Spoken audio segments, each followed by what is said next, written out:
Yo me llamo Ricardo Cohen, mi ocupación actual es la docencia y eventualmente hago algunas changas de ilustración, dibujo, escenografía, etc. Yo nací en Buenos Aires, vivo en La Plata desde que era chico. Estuve como 5 años estudiando la carrera de psicología y llegó un momento en que, bueno, me tiró más la Facultad de Bellas Artes porque es una ocupación que hice de toda la vida, qué sé yo, desde chico, ponele, era de esos chicos que en el pizarrón los mandaban a hacer las efemérides porque hacía bien la escarapela y el cabildo. Entonces, bueno, siempre estuve dibujando, siempre trabajé en cosas relacionadas con tener un lápiz o un pincel en la mano. Y bueno, cuando salí del Colegio Nacional, porque no estudié tampoco en el Bachillerato de Bellas Artes, fui del Colegio Nacional. Cuando salí del Colegio Nacional, muchos amigos se iban a iniciar en una carrera que recién empezaba, que era la carrera de psicología, y bueno, me interesaba también, como muchas cosas que no he podido hacer. Yo hubiera sido astrónomo también si me hubiera dado el tiempo, o si, digamos, anduviera bien en matemáticas. Pero bueno, finalmente en un momento dado dije, bueno, ¿qué estoy haciendo acá si yo la mayor parte de mi vida transcurre dentro de las artes plásticas? Mejor directamente me mando para la Facultad de Bellas Artes y bueno, y eso hice. Y una curiosidad, ¿por qué te dicen Rocambole? No, Rocambole es un seudónimo que salió de una marca. Yo resulta que en una época estampaba remeras, tenía una pequeña empresa y le había puesto como marca Rocambole, que es el nombre de un folletín que fue muy popular en los años 30 más o menos, una especie de saga de aventuras de un autor francés. Claro. Que se llama Las hazañas de Rocambole. Vos sabés que me llamó la atención porque yo fui a ver una obra de Roberto Ar, 300 millones, y hablaban de una gacetilla de Rocambole, y no sabía si te decían por eso. Claro, mi viejo tenía la colección y yo la leí cuando era chico, y todavía la tengo, yo la tengo guardada, Las hazañas de Rocambole son como 40 tomos. Ah. Y le puse Rocambole a las remeras. Entonces cuando venía en un negocio yo entraba y decían, viste, como cuando viene Coca-Cola, ahí viene Rocambole. Y cuando empecé a hacer historietas e ilustraciones, para diferenciarlas un poco del trabajo que yo consideraba artístico serio, que sería el de las muestras y qué sé yo, dije, bueno, voy a poner un seudónimo yo también, como hacen los dibujantes de historietas.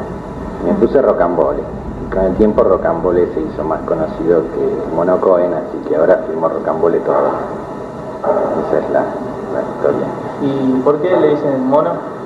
Ah, bueno, eso no sé, ese es un apodo que viene de chico, qué sé yo, por la cara, será. El mono. Y bueno, ahora, típica pregunta, contanos de la cofradía, que era la cofradía de la Flor Solar y... Bueno, en la época que yo ingresé en Bellas Artes, que serían alrededor del año 65, empezaba a tener cierta efervescencia entre la gente joven, digamos, una manera de encarar el mundo, un poco creer que estaba todo equivocado y que se podía cambiar de un plumazo.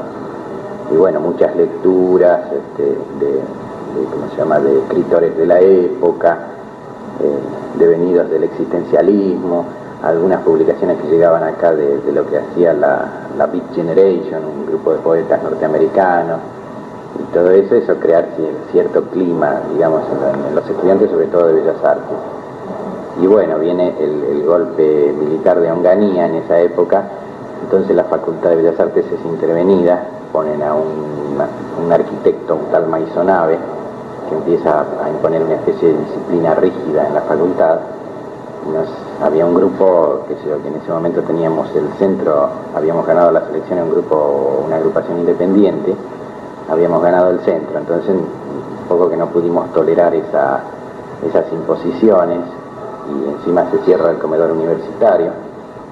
Entonces, basados en esas ideas que estábamos un poco, digamos, recién germinando, quisimos hacer como una especie de universidad paralela o alternativa, y hasta quisimos hacer un comedor paralelo, ¿viste? Tratamos de inaugurar un comedor universitario, así, en donde pudiéramos dar de comer. Y bueno, ese fue el origen de la reunión. Después, al irnos en masa, porque nos fuimos como 25 de la Facultad de Bellas Artes, decidimos también que unir el arte a la vida, como decíamos en esa época. Entonces nos fuimos a vivir todos juntos en una casa antigua que alquilamos. Y entre otras cosas surgió de ahí un grupo musical que empezó a a trabajar, digamos, en lo que creíamos que era, por ejemplo, expresar el rock en castellano, que bueno, era una cosa que recién, imagínate que era la época que por ahí los Gatos cantaban la balsa. Entonces, bueno, estuvimos también en los comienzos del rock nacional.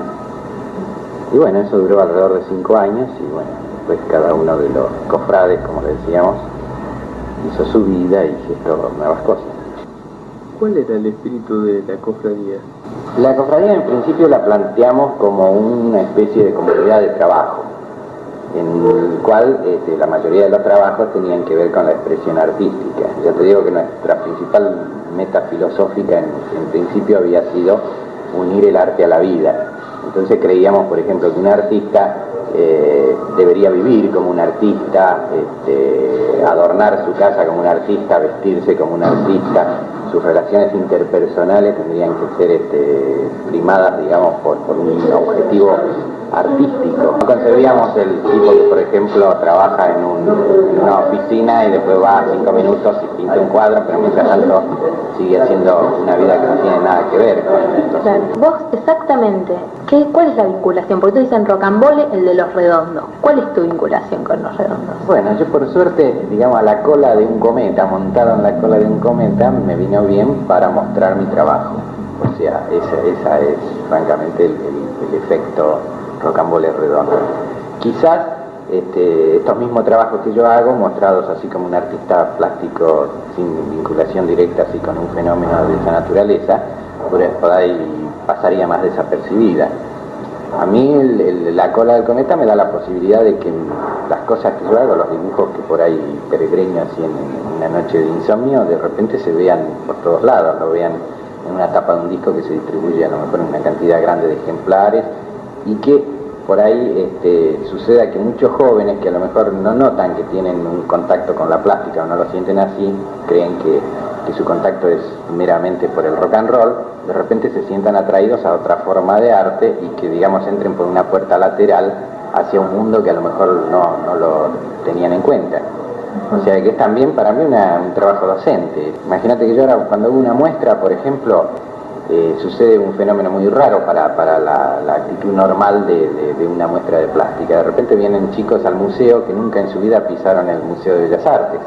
Y yo aprovecho para tirar agua para mi molino. El chico me pregunta y yo le digo, miren, estas cosas se aprenden en la Facultad de Bellas Artes como cualquiera de otra actividad plástica, ¿no? ¿Profesor de qué sos acá en Bellas Artes? Acá soy de dibujo. Ajá. ¿Y cómo se conocieron con Los Redondos? Bueno, Los Redondos los conozco desde la época de la Cofradía de la Flor Solar. La Cofradía de la Flor Solar era un núcleo que atraía a casi toda la gente que hacía cosas en la ciudad de La Plata. Y entre toda esa gente que por ahí visitó la cofradía, que incluso hasta participaron de actuaciones que hizo, uno de ellos era, por ejemplo, Sky Bailinson. La negra Poli, por ejemplo, era amiga común de todos, venía de visita y ella misma incluso formó su propia comunidad en Villa Elisa. O sea, era un momento en que casi todos los que estábamos vinculados así con el fenómeno del rock o de la artesanía o de la filosofía hindú, hippie, nos juntábamos, nos encontrábamos. Era una época fraternal. Entonces era obvio que cuando se empezó a formar el grupo Los Redondos, que también eran gente dispersa, que de toda la que siempre estuvo haciendo cosas en La Plata, yo participara también de ese mecanismo y desde la parte plástica, que era la que yo más podía manejar. ¿Cómo explicaría la ideología de Los Redondos de no ser tan públicos? Porque todos los grupos se hacen ver en fotos, en entrevistas.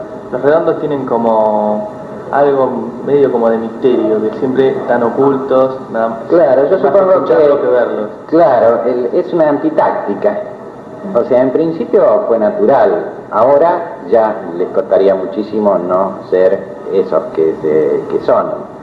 Si existe un fenómeno que es la publicidad, por ejemplo, que una cosa, por ejemplo, por ahí vos la consumas porque la ves mucho o porque aparece en muchos medios, también existe el fenómeno de la saturación, o sea que vos de repente una cosa que te la bombardean constantemente le sentís como un rechazo.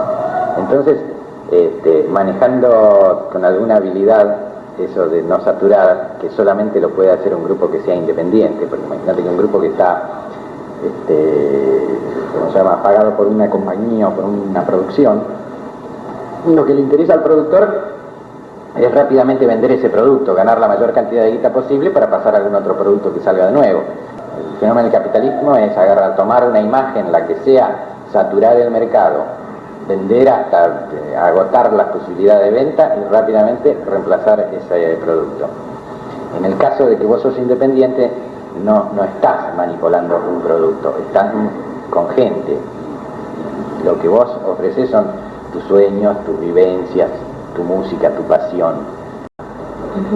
Entonces ese fenómeno, que es el hecho de ser independiente, produce como una respuesta del público y responde con una fidelidad fantástica, con un amor, con un fanatismo, si se quiere.